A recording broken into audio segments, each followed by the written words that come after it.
Pa volim da slušam od domaćih Cecu. Znači Cecu, pazite.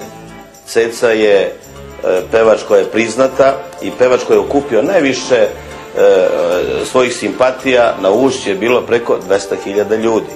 Ja, samo da vam kažem, meni nije svirao i pevao jedino Beethoven i Chopin jer sam bio mali. A ne postoji estradni umetnik, narodni ili zabavni koji mi nije pevao u prostoriji od 2-3 metra da se nalazi... Kako mislite ste bili mali Beethoven i Chopin? Bio sam mali kada su oni bili popularni, možda da sam bio ovih godina, možda bih doveo da dođu na nogi da mi pevaju. Pošto sam muzikalan, volim muziku, samo da vam kažem da u mojoj biografiji ja sam se bavio i estradom, tako da, jer je to bio ekonomski interes. Ja mislim da ste vi napravili neki lapsus. Vi niste bili mali kad je Beethoven bio živ. Jesam. Pa koliko Beethoven ima godina? Koliko je imao? Koliko?